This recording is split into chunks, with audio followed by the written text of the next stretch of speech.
नमस्कार, आप देख रहे हैं सीक्रेट न्यूज। कानपुर की सड़कों पर मौत की रेस। कानपुर की पॉश वीआईपी रोड पर एक ऐसी घटना घटी जिसने पूरे शहर को हिलाकर रख दिया। लगभग 10 से 12 करोड़ रुपए की लग्जरी सुपर कार लिम्बोर्गिनी रेवेल्टो ने रविवार 8 फरवरी 2026 को दोपहर के समय कई निर्दोष लोगों की जिंदगियां खतरे में डाल दी। मुख्य आरोपी तंबाकू कारोबारी के मिश्रा का बेटा शिवम मिश्रा।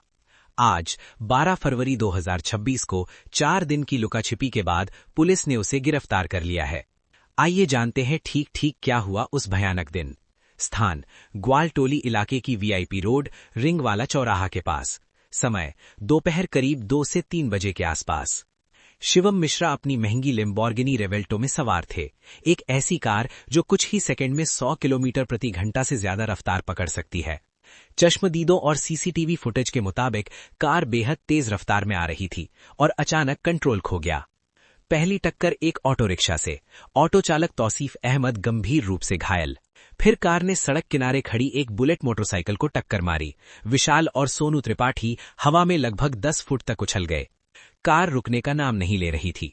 आगे बढ़कर एक और दोपहिया वाहन और कुछ पैदल राहगीरों से टकराई। आखिर में कार एक पोल से जा टकराई और वहीं जाकर रुकी।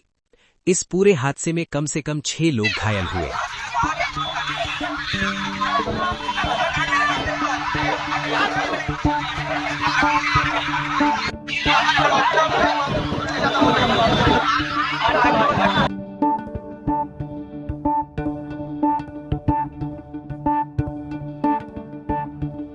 रस्सिल में हम खड़े हुए थे, अपने मित्र का इंतजार कर रहे थे। हमारे दोस्त को थोड़ा सा वक्त हो गया आने में, उतने में ये कार आ रही थी। एक्सीडेंट हो गया। पहले बिलर पे टक्कर पड़ी, उसके बाद फिर मेरे टक्कर पड़ी है। ऑटो चालक, बाइक सवार और कुछ पैदल राहगीर। कई घायलों को अस्पताल में भर्ती कराया गया, कुछ की हालत गंभीर बताई गई। हादसे के तुरंत बाद शिवम मिश्रा को कार से बाहर निकाला गया।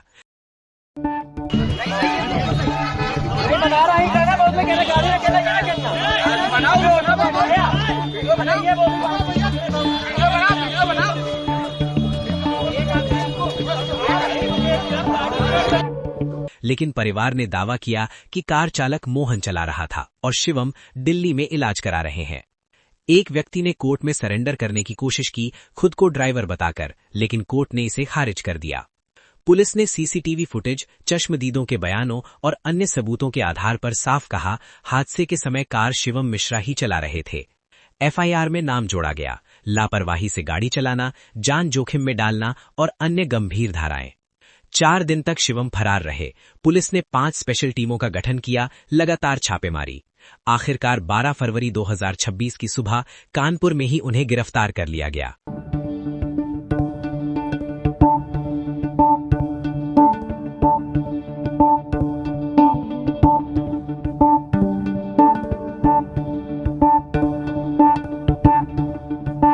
मेडिकल जांच के बाद कोर्ट में पेश किया गया। वकील ने जमानत की अर्जी दी है, लेकिन पुलिस ने 14 दिन की रिमांड मांगी है। कार जब्त कर ली गई है और जांच जारी है।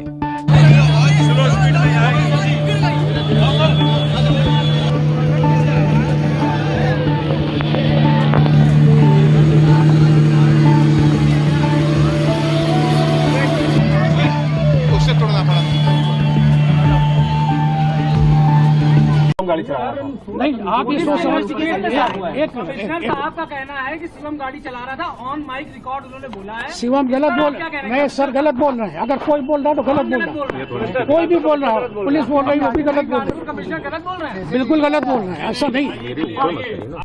लेकिन शिवम ने खुद अपना केस लड़ा और कोर्ट ने पुलिस की प्रक्रियाओं में खामियां बताईं। कोर्ट ने कहा कि पुलिस ने बीएनएसएस के तहत सही नोटिस नहीं दिया और साथ ही सुप्रीम कोर्ट के अरनेश कुमार केस की गाइडलाइंस का उल्लंघन भी बताया गया। आदेशों का अवहेलना है और बीएनएसएस के प्राविधानों का उल्लंघन है। अभी कुछ ही दिन पूर्व बरेली में एक दरोगा जी को जेल भेज दिया गया। मैंने ये माननीय न्यायालय से कहा कि साहब, इन्होंने माननीय सर्वोच्च न्यायालय के आदेशों की अवहेलना की, इनके खिलाफ कार्रवाई होनी चाहिए। न तो इन्होंने गिरफ्तारी का कारण स्पष्ट बताया। गिरफ्तारी 7 साल से कम की सजा के अपराधों में की गई, वो भी गलत है। अरनेश कुमार और सत्येंद्र अंटिल स्पष्ट कह रहा है। इसी के साथ में ये कार्रवाई जो पुलिस की थी, साहब माननीय न्यायालय किसको भाप गई थी। माननीय न्यायालय ने कई प्रश्न पूछे, आईओ नहीं बता सका, सरकारी वकील भी अपना कोई पक्ष प्रस्तुत नहीं कर सका। तो माननीय न्यायालय ने अपने पूरे विवेक का इस्तेमाल करते हुए माननीय सर्वोच्च न्यायालय की गाइडलाइन और बीएनएसएस के प्रावधानों को दृष्टिगत रखते हुए ये आदेश पारित किया है, रिमांड रिफ्यूज किया है। इससे उत्तर प्रदेश में कानून का राज स्थापित होगा। ये माना जाए कि शिवम मिश्रा की रिहाई हो जाएगी? बिल्कुल अभी हो रही है। 20,000 रुपए की अंडरटेकिंग और 20,000 रुपए के पीबी पे वो दिया हुआ है। एक तरीके से ये माना अगर कहा जाए तो कोई बुरा नहीं होगा कि पुलिस सरकार के दबाव में काम कर रही है।